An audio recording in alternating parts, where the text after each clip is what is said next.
bienvenue à cette deuxième discussion de la journée du Festival des Créatives. Installez-vous comme vous voulez, il y a même une chaise en trop. Un petit mot pour vous annoncer que Kiemis n'a malheureusement pas pu être parmi nous aujourd'hui. Elle a dû annuler ce matin pour des raisons personnelles. On remercie une intervenante qui a accepté au pied levé de rejoindre la discussion. C'est pas moi qui vais vous la présenter. Je vais laisser le micro à Laurence Di Félix, qui est journaliste à l'RTS et qui nous fait le plaisir d'animer cette discussion. Je vous remercie beaucoup. Je vous dis juste que cette discussion, elle est sur Facebook Live, comme à peu près toute discussion qu'on fait au festival. Donc si ça vous intéresse, après, il y a aussi une captation, vous pourrez la partager, la revisionner, l'envoyer à vos amis. N'hésitez pas. Très bonne discussion et à plus tard. Merci Anne-Claire. Et merci d'être là pour discuter de ces questions dont on parle en fait pas très très souvent. La relation face aux personnes grosses, c'est peut-être une des discriminations les plus tolérées ou acceptées qui existent encore. On va le voir, on va voir à quoi ça peut ressembler comme type de discrimination, ségrégation ou problème que ça peut poser au quotidien. Je vous présente les trois intervenantes. À côté de moi, Virginie Grossat. Tu es spécialiste de mode grande taille, il y a des micros. Tu vis à Lyon. Tout à fait. Et puis, tu pourras donc nous raconter tous ces enjeux autour de la question vestimentaire, mais pas uniquement. À côté de toi, Martine Rouillet, qui remplace Au pied levé. C'est une histoire assez rigolote, parce que quand j'ai contacté Martine tout à l'heure en disant « Ah, Kiemis a annulé, est-ce qu'éventuellement tu pourrais remplacer ?» Tu vis en fait en Valais, mais tu étais déjà en route pour venir assister à la table ronde. Donc, on a dit, bon, change juste de côté. Donc Martine, toi tu es féministe, on le voit à tes badges, membre du collectif de la grève des femmes du 14 juin Valais, mais aussi membre de la constituante valaisanne, donc voilà, très intégrée dans la vie publique. Et puis à côté de toi, Anaïs Potenza, on te connaît ici à Genève, dans les milieux culturels, milieux alternatifs, organisatrice de concerts, organisatrice de festivals. Tu as aussi une vie politique, tu racontais ça tout à l'heure à Puplinge, où tu es élue. Et puis en l'occurrence, tu travailles même cette année pour le Festival des Créatives. Donc voilà, c'est une voix de l'intérieur. J'avais envie qu'on commence par s'arrêter sur quelques mots. Déjà parce que moi, quand j'étais petite, on m'a dit ce mot qui est affiché là derrière, grosse, on l'utilise pas parce que c'est pas poli de dire gros, grosse. Quels sont les mots que vous utilisez ou que vous acceptez ou qui vous paraissent les meilleurs pour parler de ça? Virginie. Moi, j'aime bien utiliser le mot grosse. Quand on a un gros portefeuille ou un gros chat mignon, ça pose pas de soucis. Non, je sais pas pourquoi pour moi ça fonctionnerait pas. Après, obèse morbide, ronde, curvy. Je trouve qu'en fait on tourne autour de la chose pour pas dire ce mot. Moi, j'utilise grosse. Sans problème, parce que pour moi, c'est juste un adjectif. Mais c'est vrai que dans les mentalités, c'est plutôt négatif. Martine ? Oui, alors voilà, comme le dit Virginie, moi aussi, j'aime bien grosse. D'ailleurs, on dit mince ou maigre. C'est pas une insulte. Et je pense que plus on va utiliser le terme gros ou grosse en qualifiant aussi les physiques, mais toujours dans des phrases qui sont pas des insultes, évidemment, on va s'habituer. J'ai des amis qui n'arrivent pas à me dire. Je fais, mais tu peux me dire que je suis grosse? Mais non. Mais je sais que c'est pas blessant ce que tu veux me dire. Mais on a de la peine à passer parce qu'on a été conditionné que c'était mal ou malsain. Je sais pas. C'est ça. Voilà. Et comme tu dis, un gros porte-monnaie, un gros chat, une grosse bite. Pas tout de suite, Martine. Anaïs, le mot grosse? Moi, je me demande pourquoi on a besoin de qualifier, en fait, déjà de base. C'est pourquoi quand on présente une personne, on a besoin de qualifier cette personne de par son physique. Est-ce que cette personne, elle n'est pas autre chose? Elle n'est pas ce qu'elle est, ce qu'elle pense? Moi, j'ai rencontré cette personne, elle est joviale, elle travaille dans la mode. Il y a ça qui s'est dégagé, etc. J'ai toujours cette problématique-là où, en fait, pour moi, on n'a juste pas besoin de qualifier quelqu'un de parce qu'il est physiquement. Pour moi, c'est une étape qu'il faut passer au bout d'un moment. Donc, le mot grosse, il existe, on l'utilise, on l'utilise pas. J'ai aucun problème à ce qu'on dise que je sois grosse. Mais je trouve que c'est bien peut-être de réfléchir à plutôt pourquoi on a besoin de qualifier les gens par leur physique. Il y a un autre mot sur lequel j'aimerais vous entendre, parce que je sais, en tout cas, Anaïs et Virginie, que c'est un mot que vous adorez pas. C'est l'idée d'être une grosse qui s'assume. C'est un terme, là. On s'assume grosse. Ça vous fait réagir? Encore une fois, on assume des responsabilités, on assume une faute, mais on ne peut pas assumer un corps. Personnellement, moi, je trouve que je suis plutôt réussie. Il n'y a pas d'erreurs qui ont été faites. Tout est plus ou moins au bon endroit, donc je vois pas ce que je dois reprocher à ce corps. Il dépasse un peu du moule, mais peut-être parce qu'il est trop bien fait, justement. Donc, je dirais plus qu'il est exceptionnel. Mais dire assumer, oui, c'est vraiment un terme que j'apprécie pas. Ouais, moi, je suis totalement d'accord. Pour moi, partir du principe d'assumer, ça veut dire partir du principe que de base, il y a quelque chose qui allait pas. Et aujourd'hui, je pense que le message, il est juste de dire, en fait, il n'y a rien qui va pas. En fait. Enfin, vous en faites un problème parce que vous avez un problème avec ça, que ça vous renvoie une image qui ne vous plaît pas pour X ou Y raison. Mais c'est plutôt à ces personnes-là d'assumer quelque chose. C'est pas à nous. Nous, peut-être qu'il y a un chemin à faire pour vivre avec, pour s'apprécier, pour s'aimer, mais on n'a rien à assumer, en fait. Puis il y a encore un mot sur lequel j'aimerais vous entendre avant qu'on entre dans le vif de l'affaire, c'est ce mot grossophobie, parce qu'au moment où les créatives ont eu l'idée d'organiser cette table ronde, dans le titre, il y avait le mot grossophobie. Et puis toi, Anaïs, tu as dit « j'adore pas ce terme-là ». Alors j'aimerais bien que tu nous expliques pourquoi. Parce que pour moi, c'est avoir... pour moi, grossophobe, c'est ce que ça veut dire, hein, peur des personnes grosses. Et moi, c'est quelque chose qui me paraît assez aberrant. Après, je pense que je viens peut-être d'un milieu un peu privilégié, si je veux dire, par rapport à ça. Donc, c'est peut-être pour ça que ça me parle pas vrai. Enfin, je sais pas, je trouve que ça me dérange. Aujourd'hui, j'ai pas encore mis le doigt dessus vraiment, réellement pourquoi, mais... Peut-être que... Virginie, toi, je sais pas ce que tu en penses, mais ça m'intéresserait de savoir. Alors, moi, quand on m'a dit grossophobie va être dans le dictionnaire, j'ai trouvé ça bien qu'on mette un mot sur des souffrances qui sont vraiment visées, qui concernent vraiment les personnes grosses. Mais d'un autre côté, pour moi, ça a rendu réel la souffrance en fait des personnes grosses. Je suis un peu comme toi, moi j'ai pas trop souffert de grossophobie dans mon enfance ou quoi que ce soit, mais vu ma présence sur les réseaux sociaux, je reçois énormément de témoignages et des choses vraiment qui me retournent, et je sais que ça existe. Donc voilà, je suis un peu partagée, mais j'espère que bientôt il va disparaître du dictionnaire parce que... Il aura disparu de la vie. De la réalité. Martine, ce mot grossophobie, tout à l'heure on a regardé ce que disait la Constitution suisse, alors tu avais le texte dans ton téléphone, mais c'est pas une discrimination reconnue, les discriminations envers les personnes grosses. Il y a la Constitution, je sais plus quel est cet article. Alors, je l'ai au fond du sac là. Alors oui, effectivement, il y avait dans les droits fondamentaux, quand les discriminations, on a trouvé déficience corporelle ou en raison de son mode de vie. Donc on n'était pas d'accord. Tout de suite, on a réagi, on a dit non. Alors là, dans la Constitution fédérale, ça nous marque. Les personnes ne peuvent être discriminées en raison de sa couleur, de sa religion, de son sexe, de son orientation sexuelle, etc. Donc, ou d'une déficience corporelle. Là, on pourra dire un handicap, peut-être. Être gros, pas une déficience corporelle. Je suis pas au courant, en tout cas. Voilà. et en raison de son mode de vie, on m'a dit, mais attends, mode de vie... Quelqu'un m'a justement dit, tu pourrais mettre peut-être mode de vie. Je disais, là, c'est quoi, mode de vie de gros?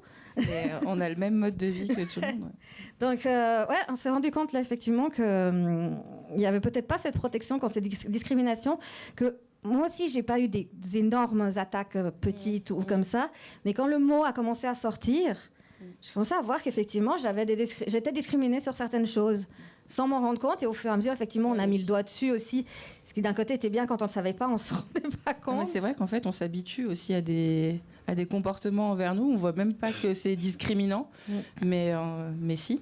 Voilà. Alors j'aimerais qu'on y vienne justement à ces comportements discriminants qui sont... étonnant pour des gens qui les vivent pas, qui sont là où on les attend pas. On n'a pas le temps de dresser vos biographies à chacune dans le détail de votre enfance, votre adolescence, vos rapports familiaux. C'est hyper dommage. On pourra faire des bonus sur la page Facebook. Mais quand est-ce que vous, chacune des trois, vous avez réalisé que vous aviez un corps hors norme? À quel moment, tout d'un coup, on se dit hop, est-ce que justement il y a des déclencheurs, soit au sein de la famille, soit au sein de l'école, qui mettent à l'écart ou qui mettent le doigt sur cette réalité? Personnellement, moi, c'est tous les jours que je me sens exceptionnelle. Et dans l'enfance, c'est simple, les photos de classe, j'étais toujours derrière, alors que clairement, moi, j'adore faire la star. Donc, je vois pas pourquoi on me met derrière. La gym, c'est moi qui porte les gens. J'en ai marre. Moi, j'aimerais qu'on me mette en haut de la pyramide aussi une fois. C'est partout. Enfin, j'ai jamais. On va faire de l'équitation. Je suis la seule qui a un cheval. Les autres, ils ont un poney. Pourquoi? Voilà. Moi, c'était mon quotidien. Au final, j'en ai fait quelque chose de drôle et de charismatique autour de moi. Donc, les gens voyaient ça de façon positive. Enfin, moi, je me sentais pas. Comme je disais, je me sentais exceptionnelle. Donc, ouais, tous ces trucs-là de l'enfance ou même c'est bête. Enfin, moi, j'ai eu un corps de femme très vite. J'étais très grande. Je m'habillais pas chez Chippy ou ce genre de choses. J'avais tout de suite des vêtements extra féminins. Donc, parce que tu étais formée plus jeune que tes camarades. Oui, moi, je me rappelle ma carte d'identité. Je crois que c'était en CP, je faisais déjà 1m57, je crois, je sais pas. Enfin, j'étais immense et je trouvais jamais de vêtements dans les rayons enfants. Et en fait, mais c'était mon quotidien. Donc, comme j'ai eu la chance, enfin, je sais pas si c'est une chance, d'avoir toujours été grosse, il y a des filles qui deviennent grosses. Moi, j'ai toujours été grosse. Donc, c'était ma vie quotidienne. J'étais comme ça. T'étais grosse dans une famille de grosses? Oui, de gros. En plus. Donc pour moi, c'est les autres qui avaient un problème. Parce qu'ils ont eu un problème de croissance. C'est eux qui avaient une déficience. Parce que chez moi, tout le monde est grand, tout le monde est gros. C'est pas moi le souci. Enfin, l'image que j'avais dans ma famille, ouais, c'était ça. Martine, dans le parcours enfance, adolescence, il y a un moment où comment ça s'est passé? Alors moi, j'étais pas maigre, pas standard, mais j'étais pas grosse comme par rapport à maintenant dans les différences. Mais moi, c'était typiquement, j'avais des gros mollets. Et ça, on voyait tout de suite la différence. On disait, t'as des gros mollets, on me disait. Et puis, du coup, on m'appelait les mollets de vieux Suisse. Ce que je trouvais assez drôle. C'était plutôt un compliment. Hein. Voilà, mais bon, j'étais une fille et j'étais une gamine. Alors, voilà. Mais ouais, c'était les mollets de vieux Suisse. Et après, ça arrivait assez vite, c'était à l'école. À la gym, voilà, c'était pas forcément mes camarades, mais les profs aussi. J'ai vu un ou deux profs en cyclier qui lui était plus genre ah ouais, mais on était deux en classe et elle disait ah ouais, mais vous, si vous n'arrivez pas, enfin elles n'arrivent pas, alors ils nous affichaient devant tout le monde parce qu'on n'arrivait pas à monter à la perche ou comme ça. Bon, j'ai jamais réussi à monter à la perche, mais il n'y a pas que les gros qui n'arrivent pas à monter à la perche. Enfin, voilà, mais c'est vrai qu'il y a eu... Mais sinon, j'ai eu beaucoup moins de profs ou de contacts un peu difficiles. Donc, c'était l'histoire des gros mollets. Et après, moi, c'est vers 18-19 ans, là, j'ai pris beaucoup de poids. J'ai pris, je pense, 50 kilos. Et alors là, on se rend compte tout de suite, forcément. Hein. Et puis les fringues, c'est là que j'ai découvert. Parce que jusqu'à là, je portais pas du 36, mais je dépassais pas vraiment le 42 ou le 44. Et c'est là que j'ai dû partir. Il y a longtemps, il y avait les sites internet qui commencent à sortir et tout ça. Et que tout d'un coup, j'étais plus dans les tailles, quoi. J'ai dû aller me diriger. Ailleurs, on va en parler en fait de tout l'univers des fringues parce que ça, c'est vraiment le quotidien. Tous les matins, il faut bien s'habiller, quoi. C'est comme ça que ça se passe. Mais d'abord, Anaïs, j'aimerais t'entendre sur ça. À quel moment tu te dis j'ai un corps qui n'est pas standard ou tiens, on me voit différemment de ce que je me perçois? Moi, aujourd'hui, par rapport à ce qu'on considère comme gros, j'ai pas toujours été grosse. Par contre, à l'époque, par rapport aux normes des années 2000 qui étaient la maigreur, j'étais considérée comme grosse. Aujourd'hui, vous voyez des photos, etc., vous dites bah non, cet enfant, elle n'est pas grosse. Du coup, mon image mentale, elle a toujours été, j'ai toujours été grosse depuis très jeune. enfin voilà, on va trouver pourquoi, comment, c'est peut-être dû au divorce de tes parents, enfin voilà.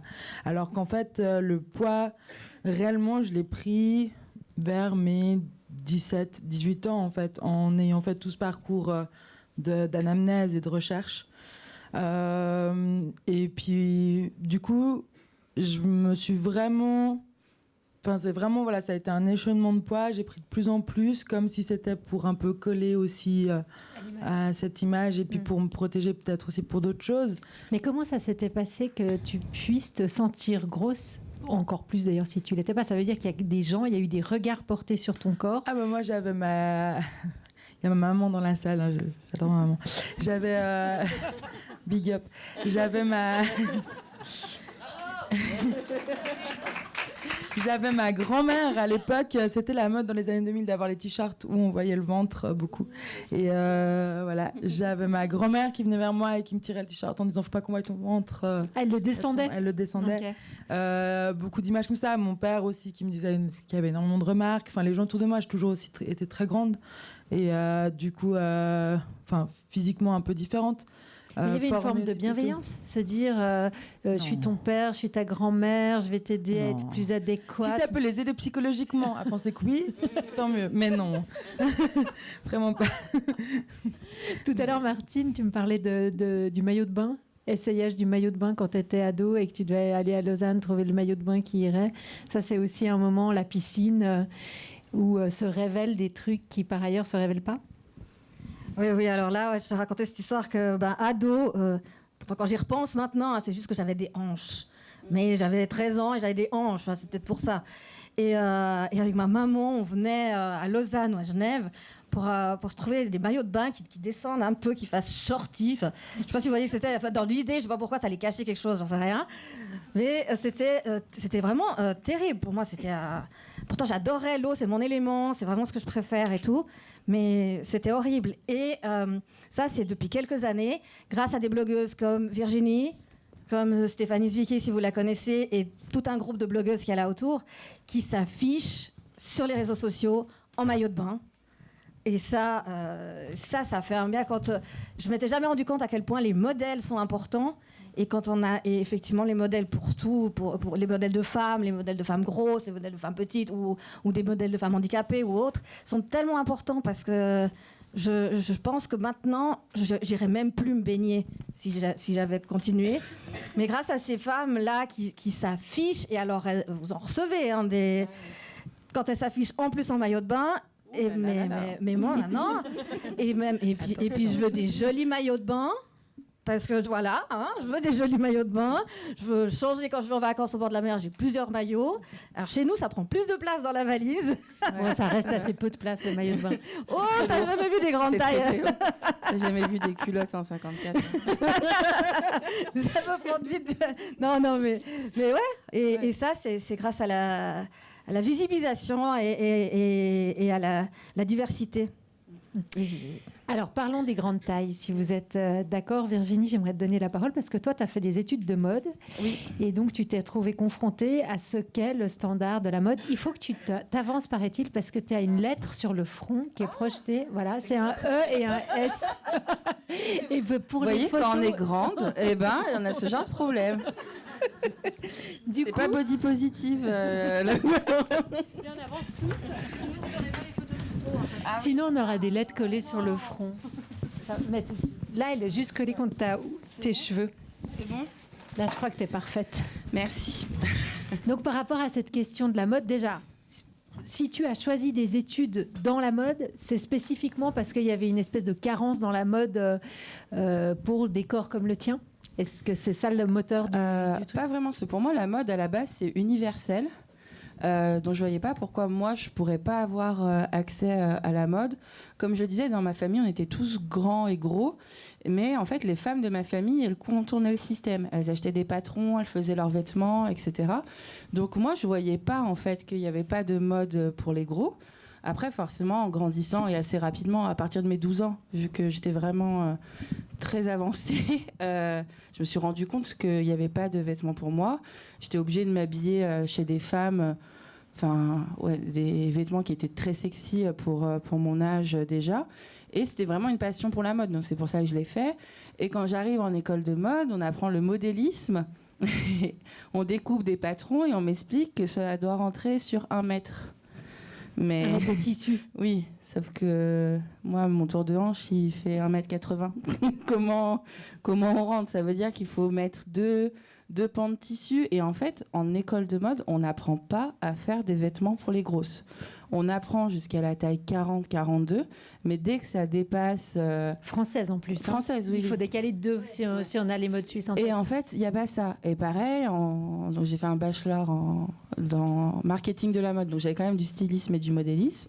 Et pareil, en fin d'année, on me dit il faut faire une collection pour des meufs en 38. Je m'en fous des meufs en 38. Moi, je veux habiller des femmes comme moi. Et on me donne un Stockman, et le Stockman, il est en 34-36. Le Stockman, c'est le mannequin en tissu. Le mannequin en tissu. Et donc, rien n'est adapté, même si aujourd'hui, vous voulez devenir modéliste dans le milieu de la mode grande taille, vos études ne suffisent pas. Il faudra faire une expertise ou travailler dans une maison qui fait de la grande taille, comme Marina Rinaldi en Italie, où ils ont une modéliste spécialisée en grande taille. Et donc là, est-ce que la mode est grossophobe? J'ai envie de dire oui.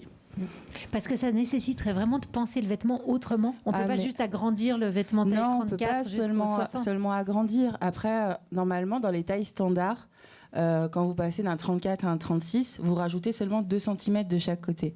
En grande taille, on parle en presque dizaines de centimètres en fait, d'une taille à l'autre.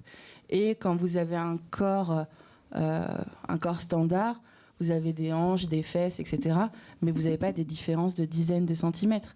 Quand vous avez des corps comme le mien, moi, j'ai pas peur des chiffres. Hein. Donc, moi, j'ai des hanches de 180 cm, mais j'ai un tour de poitrine de 100 et j'ai une taille de 100. Donc, vous avez des différences de 80 cm entre le haut et le bas. Mais il y a des filles qui vont avoir 180 de tour de poitrine et 90 de tour de taille. C'est des corps qui sont tellement différents et des morphologies qui sont tellement différentes que le vêtement doit être adapté. Après, on peut faire aussi plein de choses pour la grande taille. Il y a des élastiques, des pinces à rajouter. Il faut savoir où les placer. Et malheureusement, on ne l'apprend pas en école de modéliste. Il y a 10% de la population suisse qui est obèse. Il y a 40% de la population suisse qui est en surpoids. Et il n'y a pas d'habits. Comment est-ce que vous expliquez ça dans une logique capitaliste qui est la nôtre, où a priori, s'il y a des gens pour acheter, il y a des gens qui fabriquent et il y a des gens qui vendent? Il se passe quoi? C'est ça. Alors, pour moi, on essaye de rendre les gros invisibles. Parce que moi, le souci aujourd'hui pour m'habiller, c'est pas le choix, c'est l'argent. Je trouve à m'habiller en Angleterre, aux États-Unis, même en France, je commence à trouver. Par contre, en magasin, jamais j'ai même plus le réflexe d'aller faire les boutiques, parce que à côté non plus, vous n'allez pas faire les boutiques? Non, pas du tout. Non, puis c'est taillé. Vous n'avez pas envie de mettre un jean. Même les cabines. Oui, juste ça. Les cabines. On ne peut pas se retourner dans une cabine. Moi, je peux pas lever le bras, par exemple. Non, je sors du rideau. Moi, on me voit. Hein. Moi, à cause de ma taille, on me voit de la cabine. Donc, Donc, les marques vont vendre sur Internet. Par exemple, ce soir, je porte une robe H&M. Leur ligne grande taille est disponible en ligne, mais elle ne va pas être disponible en magasin. Mais ça veut dire quoi? Ça veut dire quoi en termes d'image quand même? C'est que les gros sont pas à la mode, qu'on ne veut pas voir de gros associés à certaines marques. Je pense que... Enfin, désolée, je te coupe. Je pense qu'il y a aussi cette image des gros qui sont considérés comme aujourd'hui une image...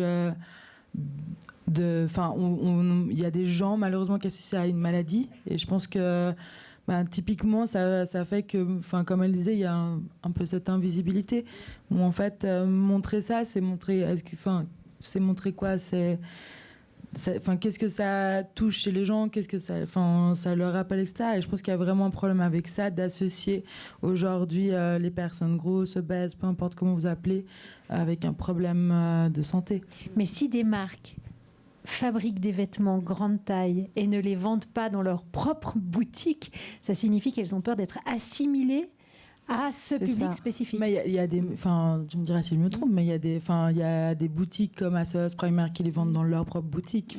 Moi, je connais pas peu de marques qui vendent pas dans leur boutique. C'est juste qu'en tout cas aujourd'hui en Suisse, il n'y a pas de marché grande taille en boutique, mais parce qu'on a de toute façon pas ces marques-là. On les a en France proches. Mango, par exemple, ils ont une ligne grande taille. Mango a une ligne grande taille, Ralph Lauren a une ligne grande taille, Tommy Hilfiger a une ligne grande taille, Michael Kors a une ligne grande taille. Ils ont tous une ligne grande taille et je vous mets au défi de trouver une pièce en magasin. Il n'y en a pas. Pour par exemple H&M, parce que ça, il y en a plein, on en a pas mal dans la région. Alors, en Valais, on avait ouvert un nouveau à Martigny, et super grand et tout. Alors, j'avais été, et puis j'étais déçue, j'ai pas vu la ligne grande taille. Elle m'a dit, mais en fait, il y en a une à Sion, et comme on peut pas mettre tout partout, alors il m'a expliqué, c'est des normes, chaque 100 km, tu peux avoir le corner, donc le coin, c'est un coin comme ça, où ils mettent 3 pièces grande taille. Ok, bon, d'accord. Par contre, H&M font des habits pour chiens et ils sont dans toutes les boutiques. Voilà. Concrètement, ça veut dire que vous vous habillez comment ? Alors pour la Suisse, en ligne, énormément en ligne. Après, je pense que vous connaissez aussi, c'est qu'on ne fait pas partie de l'Europe, alors... ah ouais, vous avez les douanes. On a les super douanes, ouais. On a, parce qu'il y a des magnifiques marques Assos qui pour tout le monde, parce qu'il y a une diversité extraordinaire sur Assos. Voilà, la livraison en Suisse, c'est chaud. Et donc beaucoup en ligne, et sinon un vide dressing donc j'habite le Valais, j'habite Saint-Maurice, et 2 fois par année Virginie organise un vide dressing grande taille à Lyon, et depuis le début elle est motivée, 2 fois par année, ouais, je vais à Lyon, voilà, pour acheter des vêtements qui soient un petit peu lookés. Il y a aussi des marques. Par exemple, à CEA, il y a des habits grande taille. Et puis moi, j'étais venue à ce vide dressing pour une fois faire un reportage. Et j'avais rencontré des jeunes filles qui venaient à ce vide dressing en disant, moi, les pulls jaunes élastiques de CEA, en fait, il y a une mode grande taille qui est jamais sobre, qui est toujours criarde, avec des textiles crades. Et ils avaient aussi tendance à dire qu'il y avait des coupes particulières qui noient le corps. C'est vrai, parce que les gens qui font de la grande taille actuellement, ils ignorent les femmes comme nous, des femmes dynamiques qui aiment la mode. Ils habillent les meufs de 50 ans qui, pour se faire croire qu'elles sont encore un peu jeunes, elles mettent... c'est une autre discrimination, critiquer les femmes de 50 ans. Non, mais je plaisante. Mais en fait, souvent, ils pensent que les grosses, c'est que les femmes qui ont plus de 50 ans. Et elles mettent des couleurs, elles achètent des Twingo vertes, enfin c'est le concept marketing. Elles aiment des iguales, etc. Elles mettent des tuniques avec des leggings, avec des broderies, et voilà. Et elles se sentent jeunes parce qu'elles ont mis des couleurs. Mais en fait, la vraie mode, c'est pas ça. Et oui, il y a des femmes de plus de 50 ans qui sont rondes, mais il y a aussi des filles qui aiment vraiment une mode pointue qui existe. Donc oui, il y a Assos, etc., qui a pris ce créneau-là. Mais c'est vrai qu'en grande taille, moi, je dissocie vraiment les CA qui habillent, etc. Soit ils font des basiques. Donc moi, trouver un t-shirt noir en grande taille, j'arrive à trouver. Par contre, trouver une robe en vinyle fendue avec des pierres, non, ça, je ne trouve pas. J'aimerais bien qu'on parle de ce sentiment d'inadéquation dont tu parlais quand tu dis dans une cabine à H&M ou dans un magasin comme ça, je déborde, je dépasse, il y a le bras qui sort. Ça, c'est quelque chose qui vient aussi rappeler aux personnes grosses qu'elles sont grosses souvent dans le quotidien. L'inadéquation du mobilier urbain, je ne sais pas, les places dans les bus. C'est quoi votre expérience face à ça ?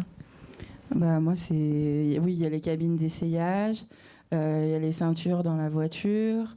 J'ai pris l'avion pour venir aujourd'hui et j'ai fait une story sur Instagram en disant que j'avais demandé une extension de ceinture et que j'avais demandé s'il y avait des places libres pour mettre sur 2 sièges. Je me suis fait insulter, comme quoi, grâce à moi, les obèses allaient pouvoir prendre l'avion, que je faisais la promotion de l'obésité, que je volais la place de quelqu'un. Enfin voilà. Donc en fait, même le mobilier urbain, je me suis assise dans la gare tout à l'heure, la coudoir dans la hanche. Je pense que mes hanches, elles vont avoir des petits trous exprès pour les accoudoirs bientôt. Enfin, c'est partout dans le mobilier, dans les transports en commun, dans tout. Anaïs, tu me disais qu'à EasyJet, pour commander un siège, il y a une limite de poids en fait. Oui, il y a une limite. Enfin, ça dépend où vous voulez prendre le siège, mais c'est ce qu'elle expliquait Virginie. Il y a une limite de poids, oui. On ne peut pas se mettre côté couloir, ni à l'avant de l'appareil où il y a le plus de place. Parce que moi, étant grande et grosse, je suis plus à l'aise sur ces places-là. Oui, c'est les zones d'issue de secours, en fait. Voilà. Donc, il ne faudrait pas déranger. Parce qu'on ne peut pas vous sauver si vous avez besoin de... En cas d'amérissage, il ne faut pas d'obèses vers les sorties de secours, s'il vous plaît. Voilà. Voilà. Non, puis il y a aussi tout ce qui est restaurant. Moi, il y a plusieurs fois où on va au restaurant et en fait, on rentre littéralement pas dans la chaise. Mais genre vraiment. Alors là, c'est un peu... Voilà. Qu'est-ce que vous faites? Avec cette mode un peu, maintenant je trouve dans des restaurants, d'avoir des chaises fauteuils, un peu. Donc c'est pas les juste... tabourets hauts, c'est le pire pour moi. et c'est pas juste la coutoir comme ça, c'est ces espèces de fauteuils, vous les voyez là, où on C'est s'assied. design. Je sais pas, il me reste 20 cm pour me poser les fesses. Ouais, et puis les tabourets hauts, je déteste parce que tu vois que t'as l'air d'être affiché, quoi. Regarde là, t'as vu, elle n'arrive pas à monter. Non, mais surtout, mes fesses mangent le tabouret. On voit que les pieds qui dépassent. Non, mais c'est ça. C'est vraiment, tu rentres une fois. Sinon, même encore dans les restaurants, ils servent bien les tables pour gagner 4 couverts. Alors, moi, le nombre de fois où j'ai avec mes fesses, j'ai poussé des carafes d'eau sur des gens, mais involontairement, parce que c'est impossible de passer 30 cm entre des tables. Vous arrivez à trouver ça drôle, à rire, à tourner la situation en disant bon voilà, c'est le mobilier qui est pas adapté, ou c'est un vrai sentiment désagréable de discrimination? Moi, je vais cash vers les restaurateurs en disant est-ce que vous avez des chaises pour les gens exceptionnels? Et ça les fait rire aussi. Mais en fait, si vraiment j'étais pas en confiance avec moi-même et si je me prenais ces agressions tous les jours, enfin toutes les heures limite, je serais au bout de ma vie dans mon lit avec Uber Eats tout le temps et je sortirais plus et je verrais plus d'amis. Et je pense qu'il y a vraiment des gens qui s'isolent face à ces mini-agressions du quotidien, mais qui au final rongent les gens. En fait, c'est ça. Si on commence vraiment à y faire attention, je pense que ça atteint ton estime de toi-même et ça crée vraiment un mal-être et quelque chose qui te fait dire au quotidien que tu n'as pas le droit d'exister tel que tu es. Donc aujourd'hui, je pense que la meilleure réponse, c'est justement l'humour et puis montrer que nous, on a envie de le dire, de le dénoncer en rigolant, etc. Mais il y a vraiment l'autre côté où il y a vraiment des gens qui sont vraiment en souffrance grave, et je pense que c'est pour ça qu'il faut ouvrir la parole, parce que ces gens-là, tous les jours, ils se reçoivent ça comme nous, sauf que ils le prennent autrement, parce qu'on est tous des êtres humains et on prend tous les choses d'une manière différente, et c'est très très problématique.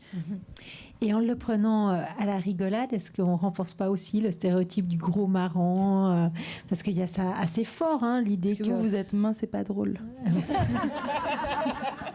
C'est un peu ça le cliché, quoi. C'est le maigrichon un peu sec, sérieux, psychorigide, et puis le gros un peu qui picole et puis qui rigole, non? Ouais, dans les gros stéréotypes. C'est vrai qu'on dessert notre cause. Non, mais ça se peut, c'est vrai. Mais peut-être que c'est un rôle. Les mécanismes. Non, mais c'est peut-être un rôle inconscient qu'on a pris aussi. Moi, j'aime bien rigoler, mais j'ai plein de facettes. Je suis aussi une femme séductrice. Je peux être une entrepreneuse. Je sais faire plein de choses.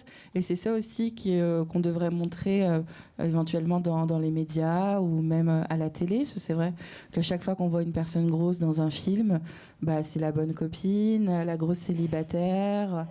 Et j'espère qu'avec des gens comme nous, on arrivera à changer l'image de la femme ronde et de l'homme rond aussi. Il y a aussi cette image de la bonne copine, la femme célibataire qui, dans l'histoire du film, en général, ou du machin, va perdre du poids pour trouver l'amour, pour trouver... mais on n'est pas malade. Enfin, certaines personnes sont malades, mais certaines personnes maigres sont malades. Enfin, voilà, c'est ça aussi. On croit qu'on est toutes malades, on est toutes bourrées de cholestérol, ou je sais pas. C'est pas forcément le cas. Hein. Et donc, il y a cette...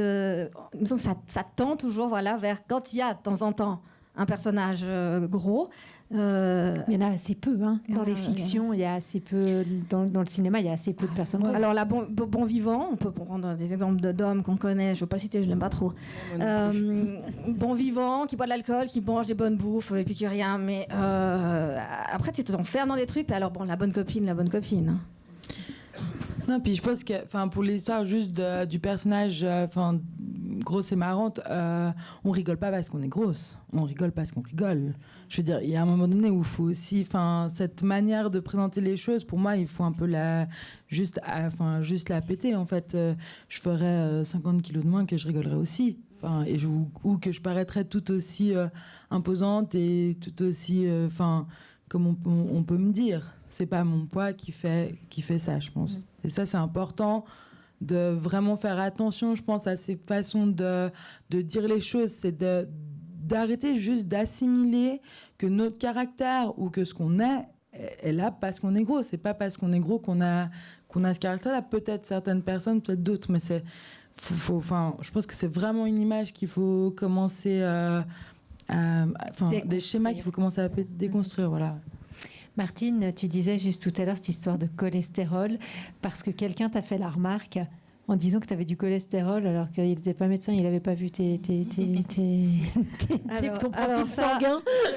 Voilà, alors moi, mais je sais que Virginie, ça lui arrive aussi beaucoup. Sur les réseaux sociaux, ça c'est sûr, hein, parce que quand on s'affiche sur les réseaux sociaux, on fait l'apologie de l'obésité, évidemment. On montre à tout le monde qu'on est malsaine. Être gros, c'est trop bien.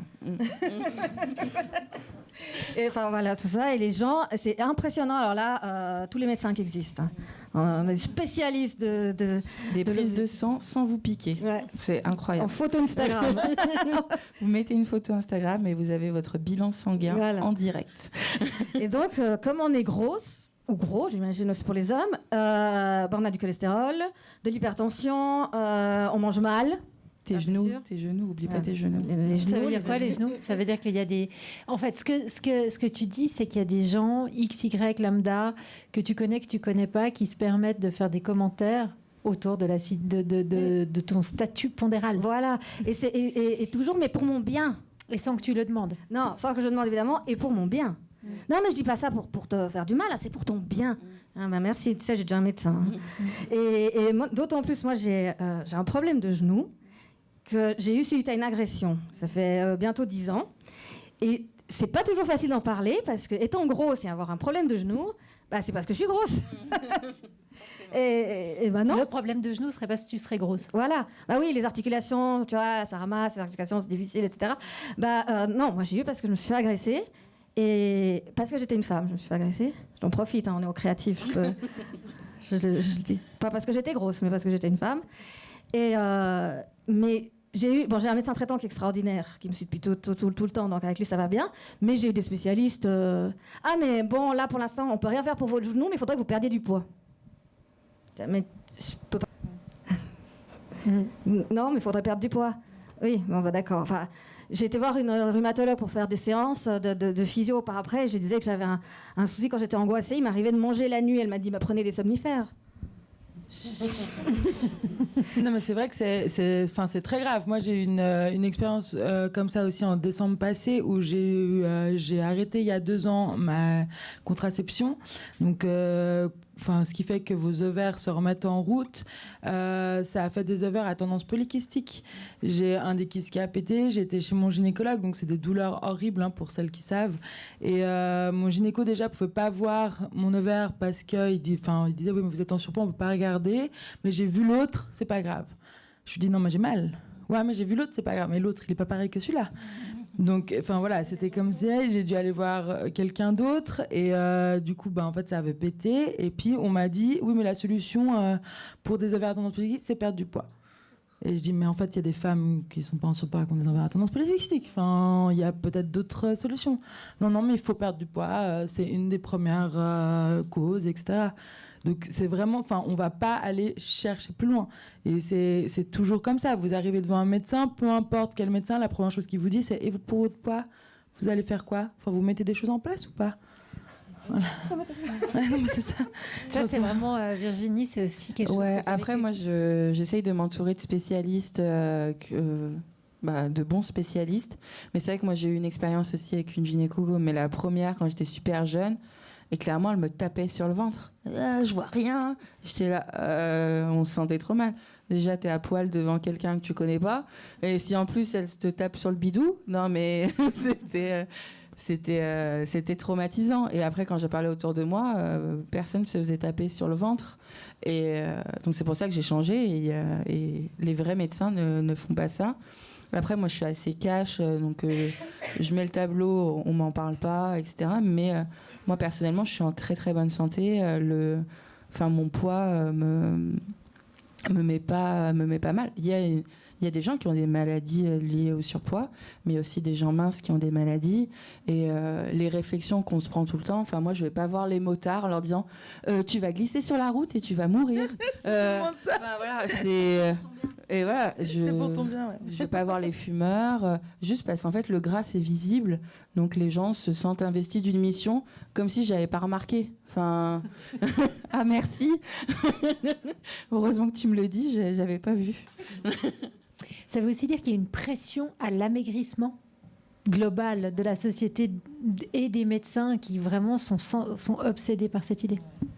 Vraiment, je pense que c'est dans l'éducation, en fait. On veut pas qu'on grossisse. Il y a quand même un yaourt qui s'appelle taille fine.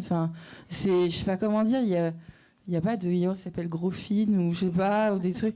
On est toujours là, faut faire maigrir les gens. On met les calories sur les trucs. Il y a une obsession du régime, surtout pour les femmes, mais qui est constante.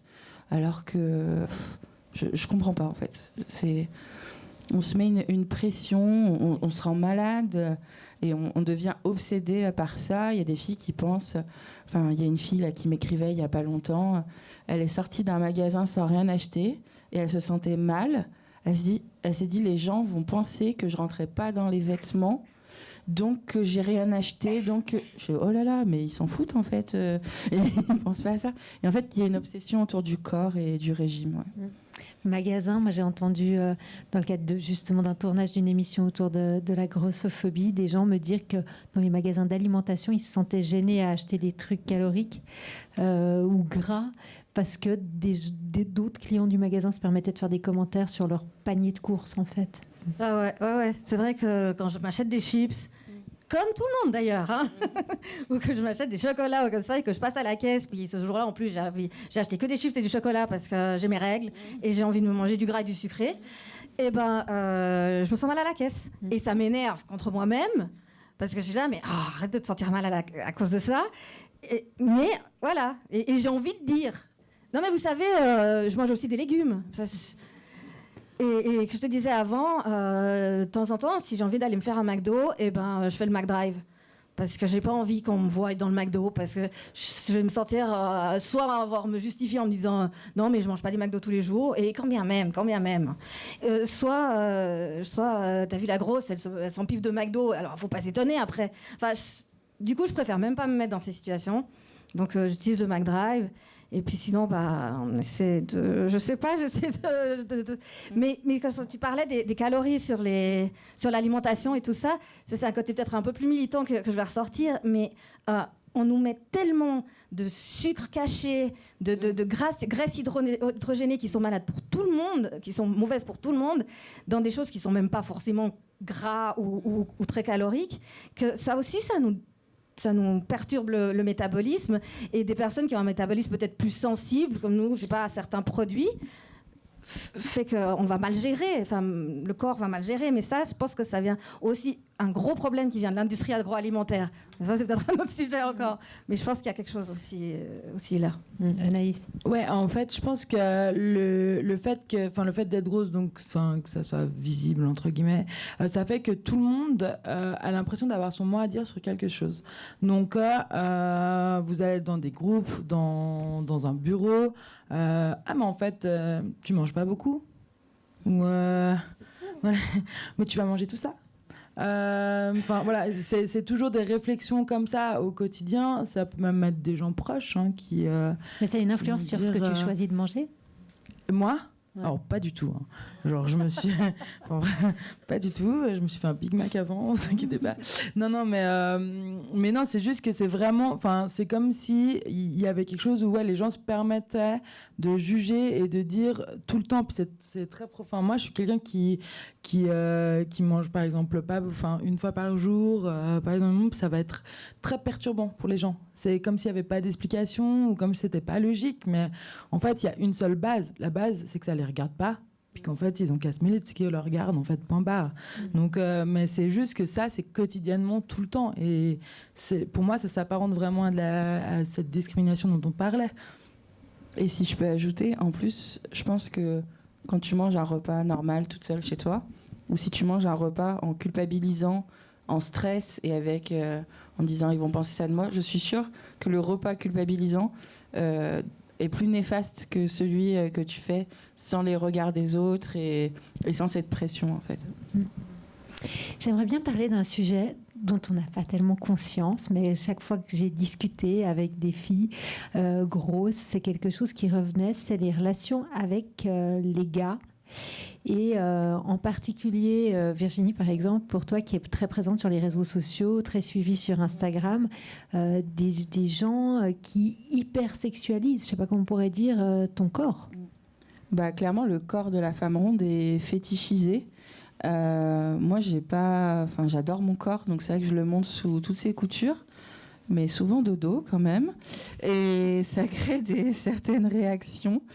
Les fesses, les seins, les cuisses, il y a des fétichistes des pieds, il y a des fétichistes du gras aussi. Et c'est vrai que je vois par exemple d'autres copines qui sont blogueuses mode. À la base, je suis ça. Je suis devenue militante des grosses malgré moi. À la base, je voulais juste parler de mode. Elles sont suivies pour 7 à 10% d'hommes. Moi, j'ai réussi à faire baisser un peu. Mais je suis entre 40 et 60% d'hommes qui me suivent. Alors que clairement, savoir... Ils n'achèteront pas ta robe. Non, ils ne vont pas acheter ma robe. Non. Ou, je ne sais pas ce qu'ils feront avec, mais non. Et en plus, ils ne vont même pas commenter ni mettre de like. Parce que la fille mince qu'ils ont dans leur lit risque de le voir. Mais leur fantasme absolu, c'est de se perdre dans mon gras. Et donc, il ne faut pas laisser de traces. Donc, ils vont m'écrire en privé, mais des horreurs. Et en fait, on va toujours, dans le mécanisme des séductions, me parler de mon corps. Quand on rencontre une fille, est-ce qu'elle est sympa, est-ce qu'elle a ci, est-ce qu'elle a ça? Oui, le côté charnel arrive, mais quand t'es grosse, moi, on va m'écrire « Est-ce que tu peux t'asseoir sur mon visage ?» On peut discuter peut-être d'abord. Est-ce que je peux mettre ma tête dans tes seins? Est-ce que tu arrives à me soulever? Des questions. Je pense pas que les filles standards reçoivent. Laurence, c'est ce que je disais déjà assis sur un visage. Voilà. Donc oui, moi je le subis pas mal. Après, il y a aussi des femmes sur les réseaux qui jouent de ça, clairement, qui ont des... C'est une catégorie sur YouPorn, les BB qui marche très bien, paraît-il. Qui marche très très bien. Donc BBW, si vous voulez taper ça ce soir. Donc c'est Big Beautiful Woman. Voilà. Mais dans tout l'univers du porno, je crois que c'est vraiment un... Ah oui, c'est ce qui marche le plus. C'est ce qui marche le plus. Vous aussi, vous avez des tentatives de ce genre, ou en tout cas, vos corps viennent un peu parasiter relationnellement aux yeux les attentes de gars? Oui, alors, moi, en n'étant pas du tout affichée comme Virginie, moi, c'est plus pour trouver l'amour. Parce qu'alors, pour trouver le sexe, il n'y a pas de problème. On veut bien nous baiser, on veut bien baiser, il n'y a pas de problème. S'afficher après en public avec moi, ça, c'est beaucoup plus difficile. Assumer d'avoir une copine grosse, quoi. J'ai eu des ex, un ex particulièrement qui me disait « Ah, j'ai parlé de toi à mon père quand tu vas le rencontrer, mais je lui ai déjà dit que tu étais un peu grosse, comme ça, il est prévenu. » Je suis là, super. Je sais pas, c'est comme si j'avais été noire et tu me dis, j'ai déjà dit à mon père que t'es noire, comme ça il est prévenu. C'est un truc raciste.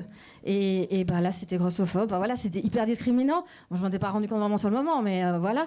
Et donc, ouais, moi, j'ai énormément de peine à trouver quelqu'un à cause pas que à cause de ça, mais à cause de réussir à s'afficher, parce que ce que je trouve, par exemple, sur Tinder, On a parlé peut-être sur Télémark. On a Télémark. Les rares avec qui ça match. Et en fait, après quelques jours, tu te rends compte que c'était pour mon physique. Enfin voilà. Ça, ce qui est surprenant, hein, ça tombe pas. Parce qu'une grosse dise oui, en fait, c'est pour mon physique qui m'aime. Enfin, qui m'aime entre guillemets. Non, il m'aime pas du tout. Mais c'est pour nous baiser, quoi, vraiment.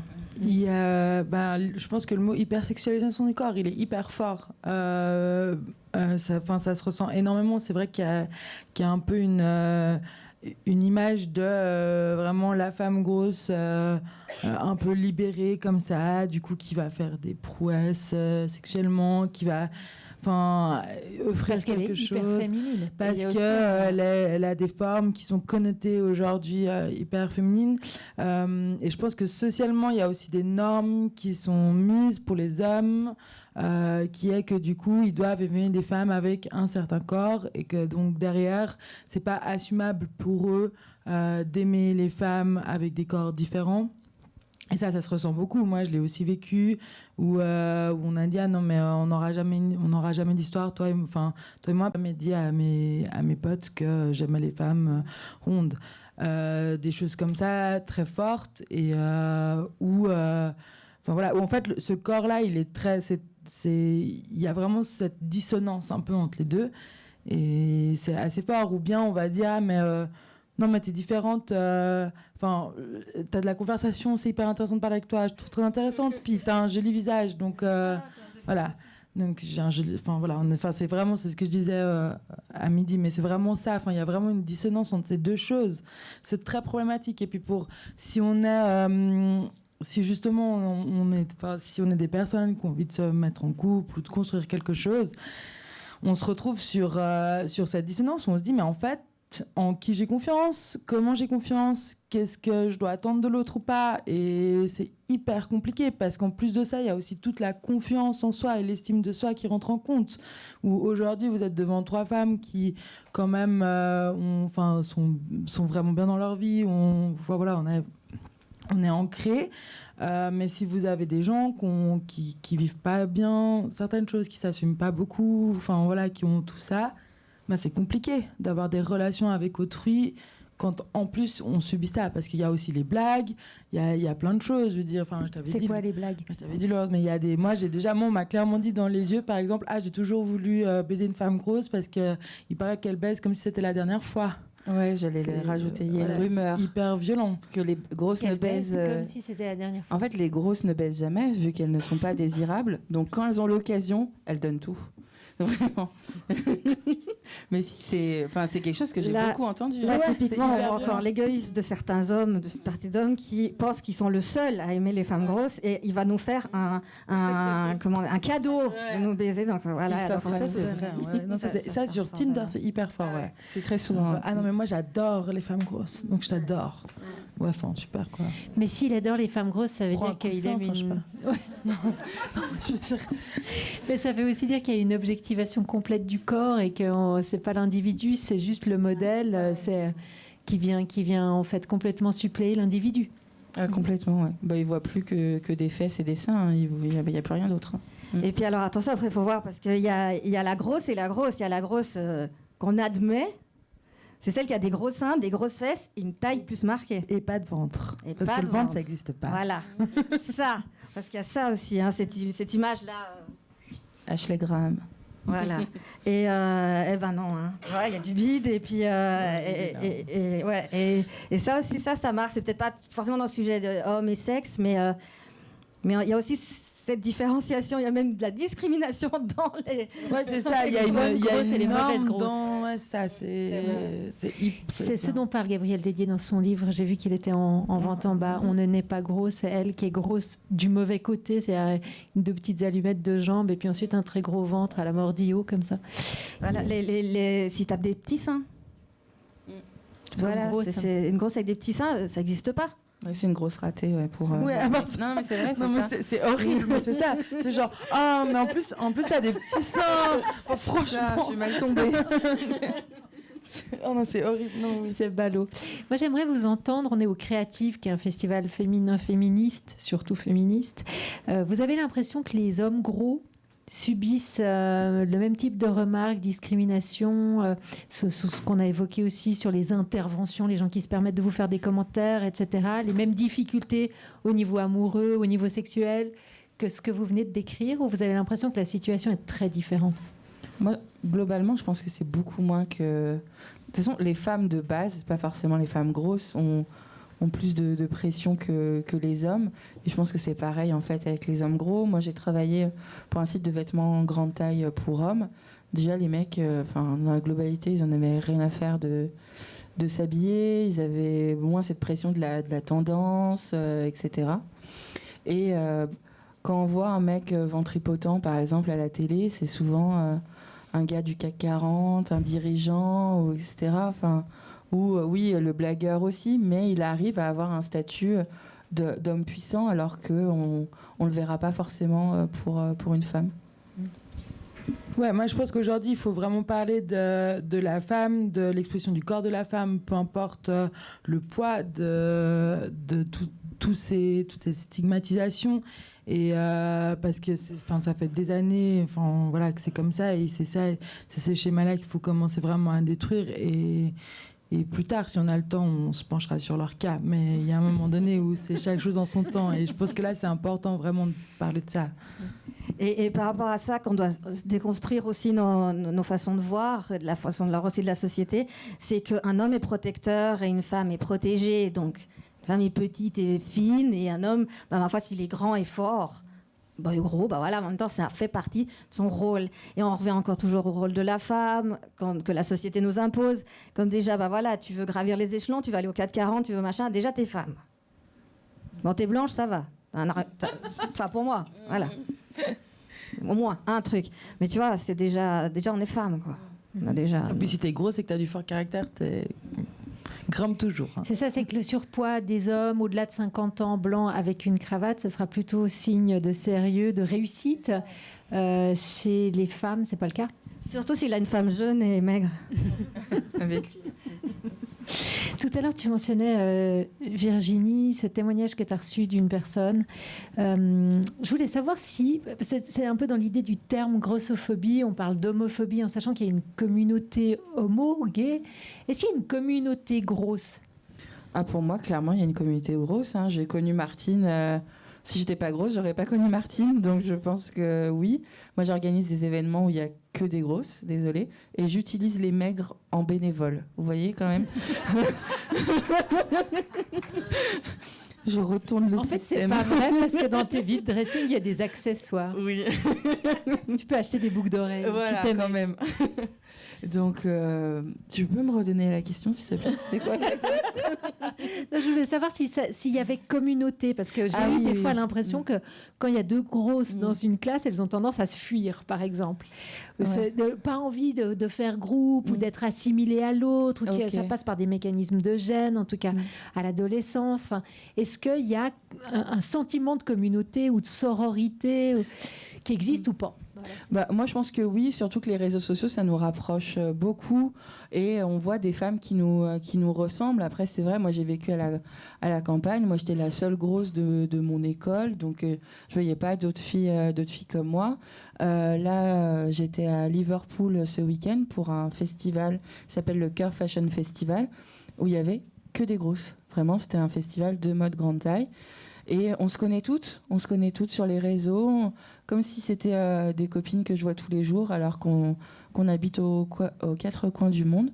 Et ouais, on a nos conversations et nos petits tips de grosses. Alors, tu mets un short sous ta jupe pour que tes cuisses, elles brûlent pas. T'as acheté où ce soutif parce qu'il y a un grand bonnet. Enfin, c'est un peu nos petits trucs à nous que d'autres peuvent pas spécialement comprendre. Sentiment de communauté, Martine? Ouais, alors c'est vrai que j'étais un peu divisée de sentiment de communauté. Il me semble que c'est moins fort que peut-être dans d'autres groupes qui vivent des discriminations. Peut-être. Mais pour moi, effectivement, les réseaux, ça a fait beaucoup. Ça, c'est Internet, les réseaux, ça fait beaucoup. Et puis, Et puis, je voulais dire quelque chose, je l'ai perdu. Donc, sentiment de communauté. Ah oui, voilà. Quand tu disais dans une classe, par exemple, s'il y a deux grosses et on a tendance à se fuir, je crois que pour moi, il me semble que ça revient encore dans des problèmes toujours de société. C'est qu'on a l'impression qu'il y a la place que pour une. Comme une femme dans un milieu professionnel plus masculin. Si on est deux, on a peut-être plus tendance. Mais ça, c'est la société encore, c'est le patriarcat. Hein. Toujours. La société patriarcale qui veut ça, c'est que du coup, si tu arrives à avoir ta place dans les amis, il y a la place que pour une grosse, comme il y a la place que pour une femme dans un conseil d'administration, ou je sais pas. Donc peut-être que ça vient encore aussi de ça, qu'il faut encore déconstruire. Il faut déconstruire, quoi. On peut dire que tu t'es fait un tatouage juste après le 14 juin, parce que j'avais envie de dire ce mot, sororité. Oui, effectivement, ça m'a bouleversée le 14 juin. Ces rencontres, ces femmes extraordinaires, tous des hommes aussi, et toute cette ambiance et tout ce mouvement qu'il y a eu. Et j'ai voulu faire un tatouage qui représentait la sororité, et justement je voulais un corps gros avec un autre corps qui était non genré pour que ce soit une âme sœur, une sœur, un frère, un ami, une amie, voilà, pour pas mettre de type dessus, et une femme grosse. Oui, je voulais une femme grosse. Et en parlant de sororité, du collectif de la grève, je t'ai raconté cette histoire que vous avez sûrement vécue si vous avez fait la grève ou participé. C'est qu'il y a eu un bug au début, un peu dans les commandes, un peu, ou peut-être pour dire que même dans les milieux féministes, on oublie parfois, c'est que les t-shirts, ils étaient minuscules. C'est-à-dire le XL correspondait à un petit M, quoi. Ouais, les t-shirts. Et quand j'étais au collectif à Sion, on avait reçu les t-shirts, et puis moi, je dis aux filles, mais moi, je rentre pas là-dedans. Vous imaginez? C'est marqué XXL, c'est des minuscules, enfin vraiment. Le XXL, je sais pas, c'était du 46 peut-être. Même pas, je crois. Ouais. Et on s'est rendu compte, les autres filles, elles ont dit non mais attends, on est en train de faire un truc hyper inclusif, on va penser à inclure tout le monde. On met des astérix à tout. Ouais, on fait ça, voilà, et on n'a pas pensé aux t-shirts. Et voilà, nous en Valais, on a fait une avec le logo valaisan, et on a refait une série, on a fait faire un truc. Alors on est parti du XS au 3-4 XL, là, en plus ça taillait super grand, ça nous a fait des robes. et je sais, sinon tu me racontais qu'ailleurs, des femmes ont ici, voilà. En vendant des t-shirts ici à la maison des associations, une dame très grosse m'a dit j'entrerai pas, je vais découper le logo et puis le plaquer sur un autre t-shirt avec de la colle. Et c'est vrai qu'on se dit merde, là on est vraiment... Enfin voilà, l'inclusivité, pensons-y, quoi. C'était un peu un échec. Anaïs, par rapport à cette question de communauté, je pense que, moi j'ai l'impression qu'en Suisse c'est quand même moins fort. Après, comme elle disait, on a les réseaux sociaux, etc. Mais je pense que c'est moins fort. Je pense qu'on n'en parle pas assez. Du coup, je suis très contente de cette table ronde. En tout cas, c'est ce que je ressens surtout à Genève. Il y a moins de choses qui sont mises en place. Je pense que c'est quelque chose qui est en devenir, je l'espère en tout cas. Tout à l'heure, tu as dit quelque chose, tu disais que tu étais ado au début des années 2000, à une époque où la norme était vraiment hyper rigide et maigre. On a fait du chemin quand même. Vous avez l'impression qu'aujourd'hui, être ado et ronde, c'est moins problématique que quand vous l'y étiez il y a 15 ans? On a des raisons d'espérer. Moi, j'ai des petites sœurs qui sont ados aujourd'hui. Je pense qu'avec les médias, c'est quand même problématique. Je pense qu'ils sont ils ont quand même un accès à l'information qui est hyper large. Du coup, ils ont un accès à ce culte du corps et qui est tout le temps, c'est assez bombardé. Donc, je pense que c'est problématique. Comme je disais avant, peu importe le poids. Je pense qu'il y a vraiment un truc qui, peut-être que c'est plus accepté. Voilà, mais je suis pas sûre que, je sais pas. Que les mentalités aient tellement changé. Non. Ce que je peux voir peut-être, c'est qu'il me semble que maintenant on parle plus de diversité, mais après on reste toujours, qu'on soit féministe ou qu'on soit gay ou qu'on soit grosse, on reste quand même un peu en marge. Donc c'est vrai que si tu vas pas chercher l'info et si tu tapes sur Google et sur ton truc, tu vas pas tomber sur des Ouais, en fait, La c'est comme on diversité. disait, c'est ça, c'est comme on disait tout à l'heure. S'il n'y a pas d'exemple, s'il n'y a pas de sensibilisation, si les parents font pas aussi un travail de sensibilisation, je veux dire, ça, c'est des enfants. On est en train de parler d'enfants, d'adolescents. Si on n'ouvre pas leur conscience, si on n'ouvre pas leur façon de penser, si on leur dit pas que ils peuvent faire ça parce qu'ils ont la force de faire ça, parce qu'ils ont la motivation de faire ça, ils peuvent tout faire, peu importe leur genre, peu importe leur physique.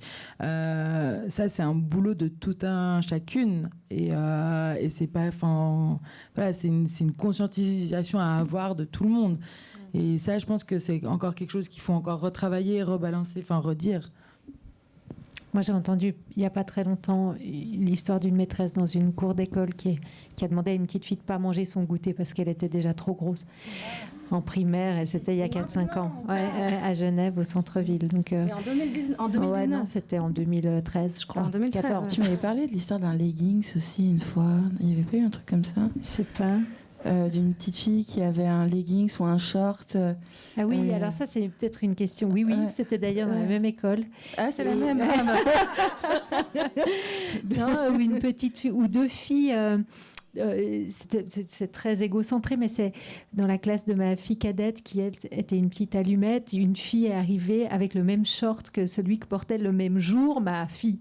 Et en fait, cette autre fille qui elle était ronde, la maîtresse lui a demandé d'aller se changer, alors que ma fille qui portait le même short H&M machin, eh ben, la maîtresse n'a pas vu, quoi.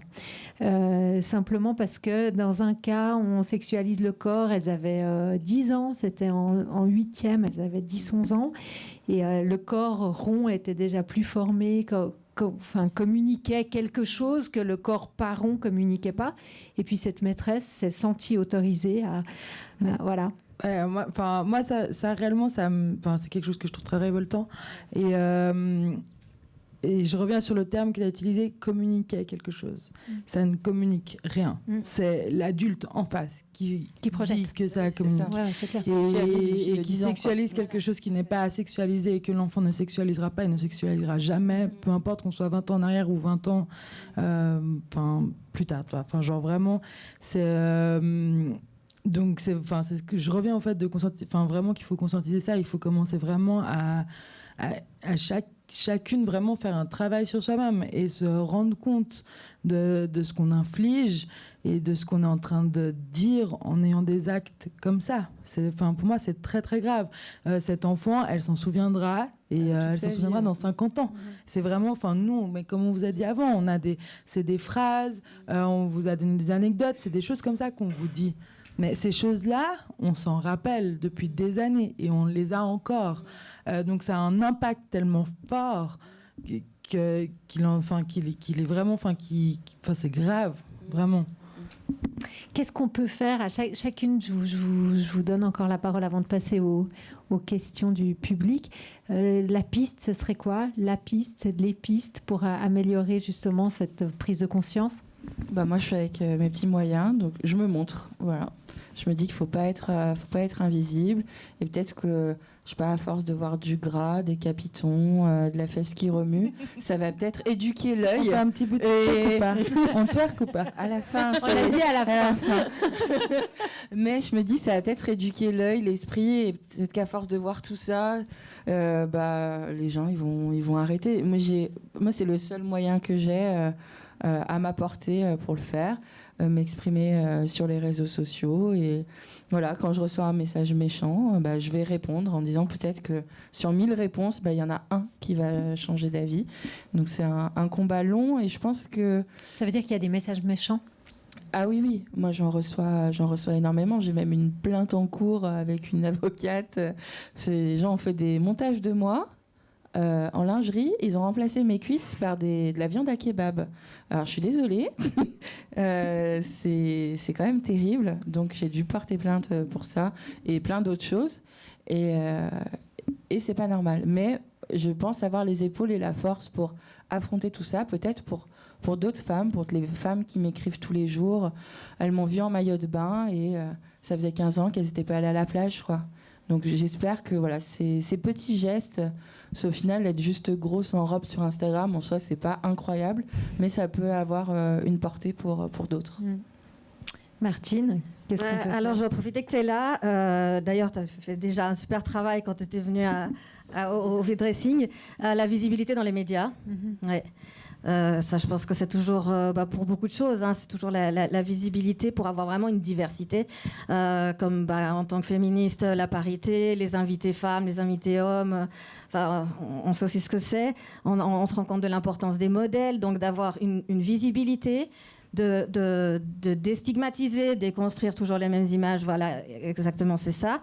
Après, je pense que j'ai une chance avec mon engagement politique, c'est que je peux prendre la parole pour des sujets qui n'ont rien à voir avec le poids. Parce que ça arrive, et là, aujourd'hui, c'est très bien, c'est super. Je suis hyper contente d'être là, en plus, et qu'a eu lieu cette table ronde, puisque j'y venais, d'ailleurs, voilà. Mais qu'après, les grosses, on est invités que pour parler de sujets de grosses. Par exemple, Virginie, c'est rare qu'on t'invite pour parler de mode, que de mode. J'attends l'invitation. Voilà, tu vois, ça, j'arrive, voilà. C'est, après, voilà. Alors, il faut parler, visibiliser, etc. Et après, que ça devienne commun, normal. Voilà. On vient pour des compétences. On vient parler en tant qu'expert dans un thème, un autre. Pas parce qu'on est grosse. Alors oui, là, on est aussi expert. Voilà, forcément. Mais... Et puis après, je pense que moi, à ma hauteur, à mon niveau, typiquement, essayer de mettre quelque chose dans la loi pour contre les discriminations. On n'est pas arrivé là parce qu'on est parti sur autre chose, mais comme il y a des discriminations à l'embauche. En France, il y a un observatoire des discriminations à l'embauche qui fait exister cette discrimination. Il y a un chercheur qui a fait des tests en mettant des CV avec des photos. Le CV, il dit la même chose, mais une fois la photo, c'est quelqu'un de mince, et une fois la photo, c'est quelqu'un de gros. Et il y avait 10%. Non, il y avait une réponse en fait pour les entretiens d'embauche. Les personnes grosses recevaient 10 fois moins d'invitations que les personnes minces. Et c'était que la photo qui était différente. Maintenant, il y a un observatoire des discriminations, mais à ce que j'ai vu, pour l'instant, il n'y a pas eu de procès ou de requête. C'est très compliqué à prouver. Comme d'ailleurs la plupart des autres discriminations liées à la couleur ou au genre. Mais c'est vrai qu'en Suisse, actuellement, il n'y a rien. On peut jamais...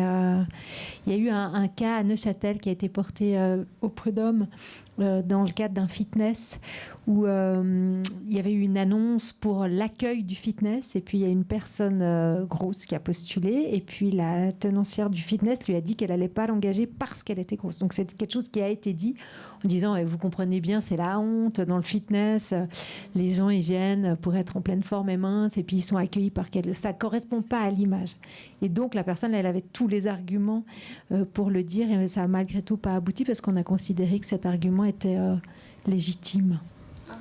C'est quelque chose qui a existé. Donc effectivement, peut-être que dans la loi, des choses pourraient simplement être écrites. Mais on voit déjà comment c'est difficile. On voit avec cette votation qu'on aura au mois de février, parce que certains ne sont pas d'accord qu'on étire la loi de la norme antiraciste à l'homophobie. Donc il y a déjà des gens qui ne sont pas d'accord qu'on protège contre des insultes. Alors c'est difficile parce que je ne sais pas vraiment effectivement à quoi ça va servir, et si ça peut faire quelque chose. Mais je pense au niveau du travail, effectivement, c'est quelque chose qui est dur. J'ai de la chance de ne pas être confrontée à ça. Mais ça me rappelle un truc, peut-être que tu as eu aussi quand on était plus jeune, quand j'étais à l'Uni. Le truc qui payait le plus, c'était vendre les clopes dans les bistrots. Et ça, c'était un boulot qui payait super bien. T'allais, là, tu faisais la tournée. C'est comme, je sais pas si encore ça existe. Mais t'as quel âge? Ça fait tellement 20e siècle. Quand j'étais à l'Uni. Et quel âge as-tu? C'était dans les années 2000, quelques. Et typiquement, j'ai une copine qui le faisait. Ça payait super bien. Mais alors, il fallait faire du 34-36. Voilà. Ouais, moi j'ai ça pour le salon de l'auto. Ah ouais, le salon de l'auto. Ouais. Le salon de l'auto, il y a les... Pour s'asseoir sur les capots des voitures. Non, mais en plus, c'était pour accueillir les gens, enfin vraiment faire de l'accueil, et il faut être totalement dans des normes. Voilà. La plupart des boutiques, en fait, demandent à leurs vendeuses d'entrer dans les habits de leur marque. Donc, voilà, ça s'arrête au 42, au 44. Ça, c'est une discrimination. Et typiquement, tu vois, moi, les fitness, je vais pas, c'est horrible, tu passes devant. J'ai eu été, je fais des cours, machin. Je déteste ça parce que tu te fais, mais on me regarde. Je déteste. Ben, un fitness qui serait plus inclusif, avec une nana ronde à l'entrée, mais qui fait du coup, elle fait du sport dans le fitness, voilà, et ben, j'irais plus facilement. Je pense que capitalistiquement, je ne sais pas comment on dit parlant, ce serait un assez bon argument. Juste pour le mot de la fin, Anaïs, toi, tes solutions ou tes pistes de réflexion pour que ça se passe mieux? Je pense, je suis assez d'accord avec ce qu'elles ont dit. C'est vraiment, je pense que la visibilité est très importante aujourd'hui dans tout, mais qu'on parle de films. En Suisse, on a quand même des grands réalisateurs et des grandes réalisatrices. Du coup, offrir cette possibilité à cette panel-là de physiques différents. Je pense que c'est important qu'on le voie, voilà, d'en parler, tout ce qu'on a dit. Je suis désolée, je suis un peu fatiguée. Bon, magnifique. Alors, gardons ça comme mot de la fin. Merci beaucoup, toutes les trois, pour ces témoignages. Merci à toi. Merci. Ces réflexions.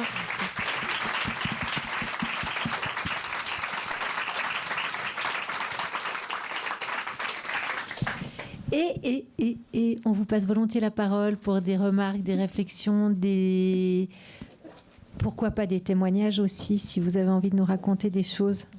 Il y a une main là-bas. Mais prends le micro. Comme ça, on t'entend sur Facebook. Voilà, bonjour. Déjà, merci d'être là. Et puis, merci, même si, parce que, moi, je pense que c'est pas, malgré le fait que vous ayez que vous aviez réussi à positiver tout ça, des fois, on se la mange quand même. Et puis, c'est pas très drôle. Donc, merci de rester des meufs aussi cool encore, malgré tout ça. Ça fait vraiment plaisir. Moi, je suis moi-même. Donc, moi, j'ai une double discrimination parce que je suis un peu grosse, mais j'ai plus de 50 ans aussi. Voilà. Ouais, mais t'es blanche. Oui, non, mais non, mais justement, alors je fais souvent le rapport, en fait, souvent entre la grossophobie et des fois, en fait, le racisme. C'est des choses qui sont hyper visibles et on est considéré. Quand tu disais, moi, j'ai pas envie d'être considérée comme grosse, moi, je me lève le matin. C'est une fille grosse qui se lève, quoi. Voilà, parce que je le vis de l'intérieur, en fait, ça. Et c'est une fille grosse de 50 ans qui se lève le matin, quoi. Parce que en fait, le problème, il n'est pas chez moi. Il est toujours dans ce qu'on te renvoie, en fait. Et c'est ça qui est un peu compliqué. Pardon, je me perds un peu dans ce que je voulais dire. Je pense qu'on est vraiment sur un truc important sur la représentation. Là, je prends pour exemple un truc qui se passe maintenant. Là, le soir, je ne sais pas exactement quel soir, il y a une série télévisée qui marche plutôt bien, qui a l'air bien balancée, qui passe sur la première, dans notre chaîne nationale francophone, sur la RTS. Et puis, voilà, par rapport à ce qu'on disait de la représentation, un des rôles principaux, c'est une nana qui bosse au Conseil fédéral, qui est très haut placée, et qui est une bombasse, quoi, dans les standards comme ça, hyper mince, etc. Elle ressemble pas à Angela Merkel ou à Theresa May, quoi. Qu'on se mette d'accord là-dessus. Alors, ouais, mais voilà. Mais elle aurait pu. Donc, voilà. Et puis que, par exemple, la représentation des gros là-dedans, on regarde, dans les rôles principaux masculins, on en voit pas mal et tout. Donc, moi, c'est ça le problème aussi, c'est que tant qu'on ne considère pas qu'on est des filles normales, je vais voir un spectacle qui s'appelle Femmes amoureuses, et puis, il n'y a que des jolies filles qui sont dans les standards, etc.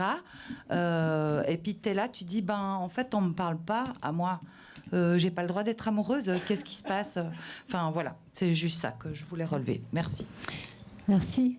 Vous avez envie de réagir? Vous aussi, ça vous embête de ne pas sentir de reflet de ce que vous êtes dans les pubs, sur les affiches? Moi, je peux dire clairement que avant d'avoir rencontré en ligne, donc d'abord c'était les blogs, après il y a eu Facebook, Instagram, d'avoir rencontré ces blogueuses, je mettais pas de jupe.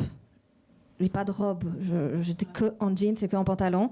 Et c'est depuis l'âge de 25 ans à peu près, quand j'ai commencé, ça a commencé avec Stéphanie Zwicky.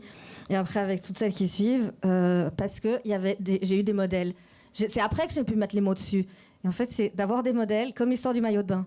D'avoir des modèles que j'ai vus sur Internet, voilà. Et voilà. Et maintenant, je mets les pantalons quand je suis pressée.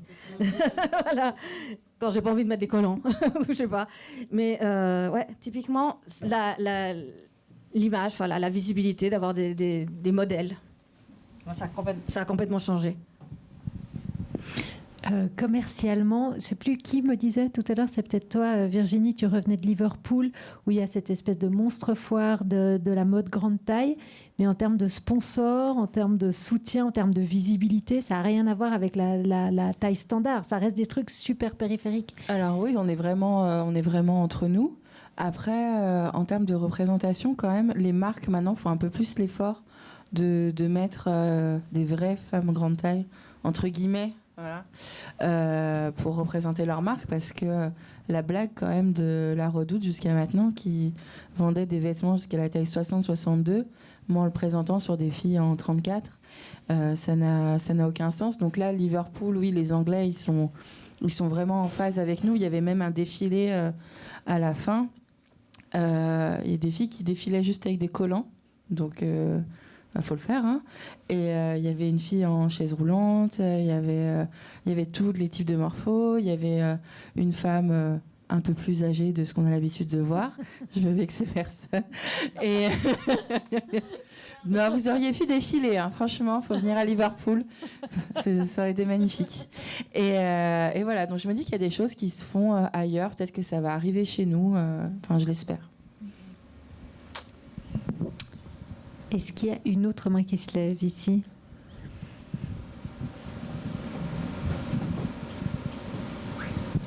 Bonsoir.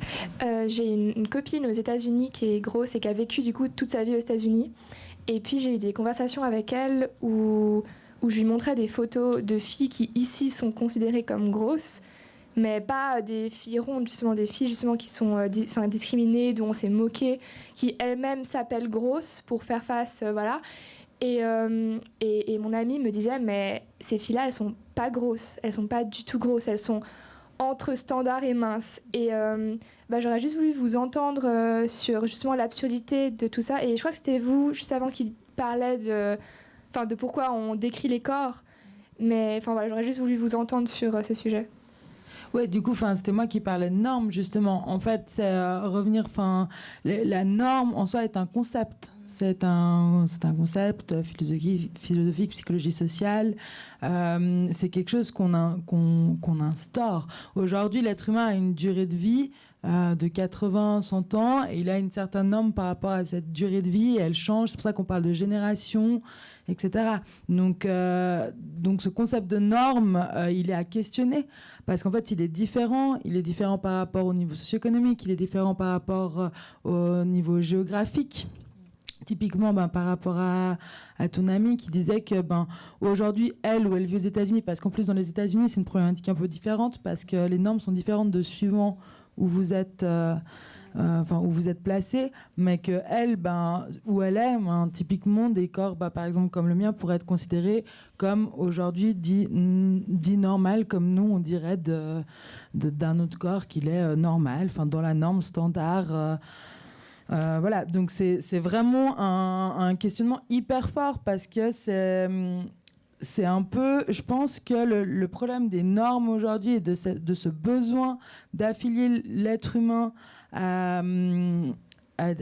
des cases un peu, comme pour les genres, comme pour d'autres choses, comme pour la taille, je pense qu'il est rassurant. Il est rassurant parce que tout ce qui est en dehors de ce qui nous entoure nous fait peur. On a un côté très sédentarisé. On est à un endroit, même si on voyage, on revient à cet endroit parce que la notion de famille est très forte. Donc il y a vraiment ce côté-là où c'est comme si on s'entourait un peu et on se rassurait là-dedans. Alors qu'en fait, c'est juste se bloquer psychologiquement, c'est se bloquer c'est se bloquer dans notre vision, dans nos liens avec autrui aussi beaucoup. On se bloque vraiment de nos relations, on reste sur nos amis. Moi j'ai travaillé longtemps dans des bars, on appelle des bars à étages, c'est-à-dire que vous avez des rangées de gens, puis elles passent devant vous. Et en fait, le fait de ne pas questionner ces schémas-là, ça fait que vous restez dans ce petit cercle d'amis qui s'ouvre un petit peu plus, mais si ça va trop loin, c'est un peu problématique. Il n'a pas la même culture, il n'a pas la même... comme ça. Et là, pour moi, ce qui est important vraiment au niveau du physique, c'est justement de questionner ça et juste se dire, mais en fait, si j'enlève tout ça, mais il y a un monde hyper large qui s'offre à moi. Il y a des rencontres, il y a des choses, des expériences qui sont assez folles, comme ce qu'on est même en train de vivre ici. Maintenant, est-ce que pour autant, aux États-Unis, il n'y a pas de grossophobie ? Ça, c'est un truc qui, justement, ça m'a pensé, c'est qu'alors, autant on sait qu'il y a un gros problème aussi aux États-Unis, qui est même racisé. On sait que les personnes noires sont beaucoup plus obèses parce qu'ils mangent mal, parce que de manger mal, parce qu'ils gagnent moins d'argent, ils ont moins accès à la nourriture saine. Bon, déjà, c'est déjà un problème. Mais là, pour revenir, c'est que Hollywood, il y a 3 actrices grosses. Et puis, elles ont arrivé d'abord parce qu'elles étaient drôles. Et parce qu'elle parle de cul. Voilà, c'est ça. Et pourtant, c'est pas du tout. Voilà, tu dis. Et pourtant, quand on se balade, il y a plein de gens gros aux États-Unis. C'est pas du tout représentatif. Mais pas la même. Normalement, il y a un film qui va sortir. Là, c'est les Avengers. Je sais plus, avec des super-héroïnes. Ah oui, c'est sur Netflix. C'est des Avengers grosses qui sortent. Et voilà. Et on a discuté 2 mots. Ça vous fait rire déjà. C'est pas normal. Tu vois, on était déjà là en train de se dire, on attend de voir. Voilà. Avant de dire cool, on attend de voir. Parce que Avengers, pourquoi les grosses ne pourraient pas être des Avengers? En plus, la photo, elle était canon. Dans la photo, je la trouvais cool, mais on était déjà en train de se dire.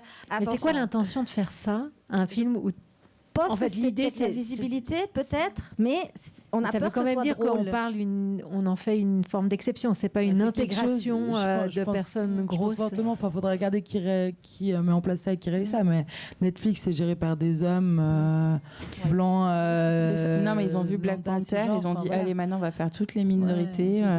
Et voilà, c'est ça. Bientôt, il faut regarder qui met en place ça. Voilà. Et on se dit aussi, on attend de voir parce que. Mais sûr que ça va être drôle. Enfin, il va y avoir des gags de gros. C'est quoi les actrices C'est les 3 connues. J'ai perdu le nom. Voilà. Enfin, celle qu'on voit tout le temps qui fait rire. Oui, puis il y aura clairement des blagues sur les gros. Ah, mais forcément. Elle va tuer un méchant en le mettant comme ça. Ça, c'est quelque chose dont on parle moins, mais c'est vrai que moi, j'ai revu la série How I Met Your Mother, qui est une série qui est vue et revue partout. C'est complètement grossophobe, mais épisode par épisode, on est dans de la grossophobie. Friends. Ouais, Monica, quand elle était jeune. C'est en fait les séries télévisées comme ça, elles envoient aussi des messages hyper forts. Elles font pas de blagues. Enfin, elles font vraiment des blagues sur les gros, sur la nourriture, elles véhiculent vraiment une image comme ça très forte. C'est-à-dire que la personne grosse qui ne serait pas traitée parce qu'elle est grosse, mais parce qu'elle elle est un personnage qui a ses qualités propres en dehors de cette qualité-là. Ça n'existe pas encore, quoi. En fait, ça résume un peu tout ce qu'on a dit. Si on prend l'exemple d'How I Met Your Mother, typiquement, il y a un personnage qui a énormément de conquêtes. Il n'aura jamais de relation sexuelle avec une femme grosse. Et il le dit épisode par épisode, on parle de 8 saisons ou je ne sais plus combien de saisons. Et quand ça arrive, c'est parce qu'en fait, il est amoureux d'une fille et qu'il veut lui faire un coup. Enfin, il est amoureux donc de la fille, là, considérée comme la fille trop stylée. Et en fait, il dit sortir avec une femme grosse parce que, en fait, juste parce qu'il veut atteindre cette fille-là. Enfin, c'est vraiment, c'est complètement. J'ai même pas de mots pour décrire. Il y avait l'autre film, L'amour extra large, je ne sais pas si vous l'aviez vu. Il est problématique. Moi, j'ai pas vu. Alors en fait, il a quoi, un coup sur la tête ou je sais pas quoi. Oui, donc en fait, il sort avec une fille obèse, mais il la voit comme une fille mince. Voilà. Parce qu'en fait, il voit comment elle est à l'intérieur. Et au bout d'un moment, ça montre que les gros sont gentils, que les maigres sont méchants. En fait, on est des minces cachées apparemment. Voilà, c'est ça. C'est quelque chose. Et il y a des scènes vraiment. Après Nicki Minaj, tu regarderas ça. D'accord, tu vas tout me montrer, tu vas m'apprendre. Mais ça m'a fait penser quand on parlait de télé et de ça, c'est que on rigole, même ça nous touche quand même, évidemment. On a été blessés, vous avez été blessés, toutes les personnes victimes de discrimination, machin, on a été. Mais c'est vrai que après, tu peux te retrouver facilement à la maison, tu sors plus, tu n'as plus de contact, tu t'isoles, comme tu disais, Uber Eats, et ouais, tu t'isoles. Est-ce qu'il y a quelqu'un d'autre qui voulait poser une autre question ou raconter une histoire ? Moi, en attendant, j'ai encore une question parce que tout à l'heure, Virginie, tu as dit quelque chose qui m'a fait tiquer. Cette histoire d'apologie de l'obésité, qu'on te reproche de faire l'apologie de l'obésité. Qu'est-ce que ça veut dire, ça ? Ça veut dire que si on ose dire j'existe et je me sens pas trop mal dans mon corps, ça veut dire qu'on incite les autres à devenir obèses ? C'est ça. Alors, moi, en fait, c'est juste le fait d'exister qui fait que je fais l'apologie de l'obésité, juste d'être visible et d'exister, parce que clairement je fais rien d'extraordinaire par rapport à d'autres gens. Vous verrez jamais des stories de moi sur Instagram. 10 conseils pour devenir obèse morbide en 6 mois. Je fais pas ça, je fais pas de TED Talk. Prenez la crème fraîche 40% pour... Non, je fais pas ça. Donc pour moi, si j'avais été mince, j'aurais été mince, et voilà, je suis grosse et je vis avec, mais je dis pas aux gens devenez gros. Je dis juste, si vous êtes gros, on peut vivre de façon cool. Donc là, je parlais de la ceinture dans l'avion. Donc j'ai demandé une extension de ceinture, plus voilà, je suis allée m'asseoir sur des sièges qui étaient libres, et je me fais insulter en disant que je fais la promotion de l'obésité. Mais en c'est fait. qui vous a dit ça, l'hôtesse de l'air ? Non, c'est des gens sur les réseaux sociaux. C'est justement, je disais aux filles qui me suivent, vous pouvez demander des extensions de ceinture dans les avions, parce que les compagnies aériennes n'en parlent pas, personne le sait, et il y a des filles qui se coupent en deux pendant 2 heures ou 6 heures dans l'avion parce qu'elles n'osent pas demander une extension de ceinture. Pourquoi elles n'osent pas ? Parce qu'elles ont peur d'être jugées, elles ont peur d'être humiliées, d'être regardées, etc. Déjà, on dépasse du siège, on n'est pas bien, et en plus, on va se couper le ventre en deux à cause de ces ceintures trop petites. Donc voilà, j'expliquais qu'on pouvait demander ça aux hôtesses, et j'ai eu plein de réactions. Les filles ne voyagent pas, ou elles ne savaient pas, et j'ai aussi des réactions disant que je faisais donc la promotion de l'obésité, ou juste par exemple, moi j'ai pas honte de montrer ma cellulite, ou j'ai des petites veines pétées sur les cuisses, mais tout le monde a ça en fait. La cellulite, ça touche 90% des femmes. Tout le monde a... Vous avez toute une petite veine bleue dégueulasse sur la jambe. Enfin, même les gens minces, ils ont ça. Et voilà. Et moi, quand on dit ça, c'est t'as les artères, gna gna. Mais non, en fait, c'est la normalité. Moi, voilà, c'est plus que les autres. On va dire, je suis extra grosse. Mais voilà, c'est quelque chose qu'on me reproche très souvent. Et les montages photos qu'il y avait eu autour de moi, c'était aussi par rapport à ça. Et même une fois, on m'a dit une phrase qui vraiment m'a fait réfléchir. Tu te comportes comme une mince. Et cette phrase, c'était... Mais c'était une critique ? Ouais, c'était une critique. Tu te comportes comme une mince. Comme si les minces et les grosses, il y avait 2 comportements différents. Donc la grosse, elle se cache, elle a des vêtements trop grands pour elle, sombres, on la voit pas. Et la mince, c'est elle qui a la lumière, quoi. Donc voilà, c'est une phrase qui m'avait... c'est la première fois qu'on me disait ça, et ça m'a fait beaucoup réfléchir. Et oui, s'il le faut, je me comporte comme une mince. S'il n'y a pas de remarques... Ah, il y a encore une question ici. Prenez voir un micro, parce que comme c'est diffusé et enregistré, on ne vous entendra pas sinon. Merci.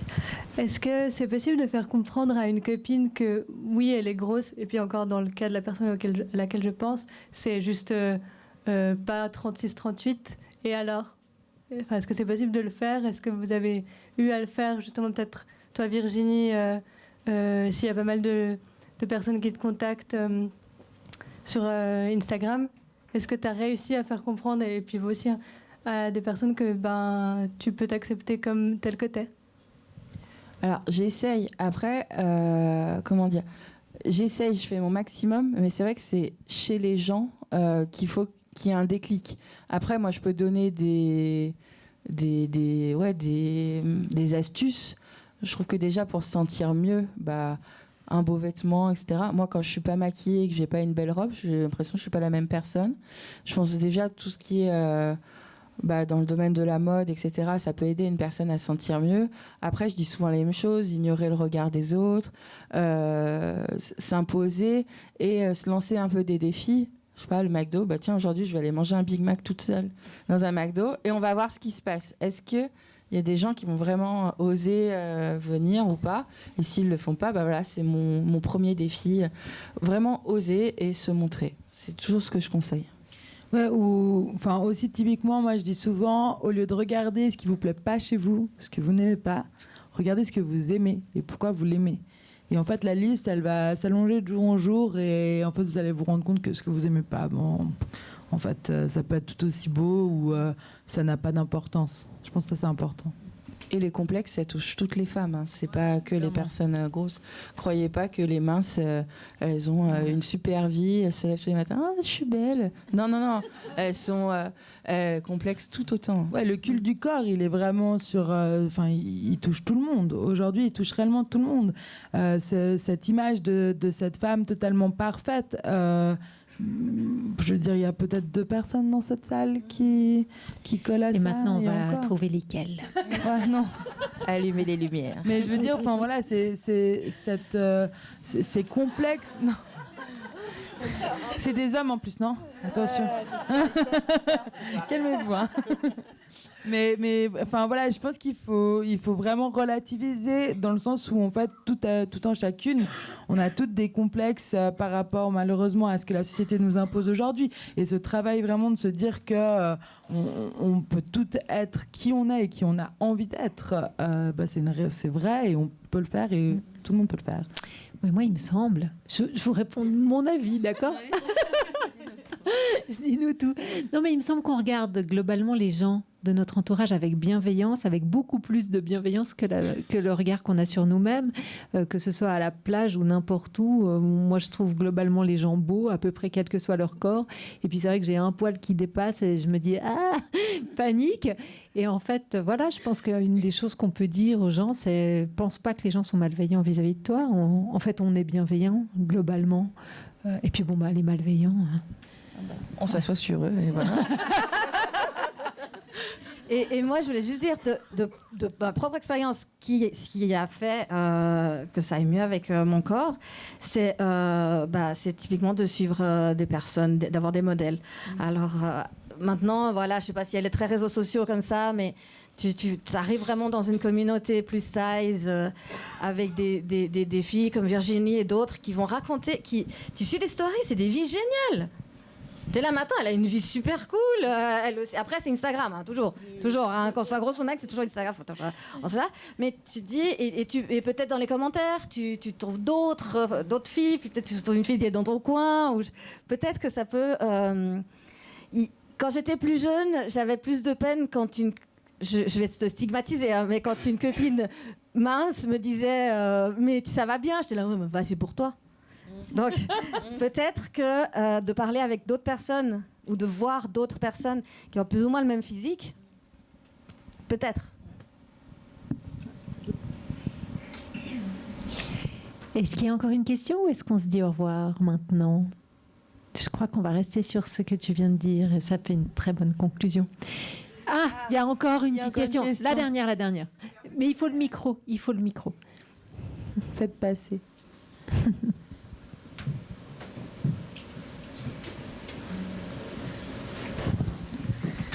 En fait, c'est pas du tout une question. C'est une observation un peu bête, en tout cas qui m'a surprise moi en arrivant ici. C'est que, du coup, en tant que personne grosse, déjà, je trouvais compliqué pour moi de venir ici. Je sais pas pourquoi. Enfin, si je sais pourquoi, c'est parce que tout d'un coup, il y a cette idée justement de communauté, alors que pour moi, ça n'a aucun sens de parler d'une communauté de personnes grosses, en fait. Enfin, comme en fait les communautés n'ont aucun sens. Enfin bref, je me perds un peu. Mais ma deuxième surprise en arrivant ici, encore une fois assez stupide avec le recul, c'est de voir qu'il y avait plein de personnes pas grosses en fait. Et Et je sais pas, j'ai trouvé ça super. Enfin, je m'attendais à... C'est comme si je pouvais pas concevoir que c'était un sujet qui pouvait intéresser des gens qui n'étaient pas grosses, en fait. Alors, en fait, j'ai envie de dire merci un peu à tout le monde d'être venu ici, aux grosses qui ont osé venir, voilà, et à toutes les personnes pas grosses qui sont venues aussi s'intéresser à ça et entendre un peu que, effectivement, c'est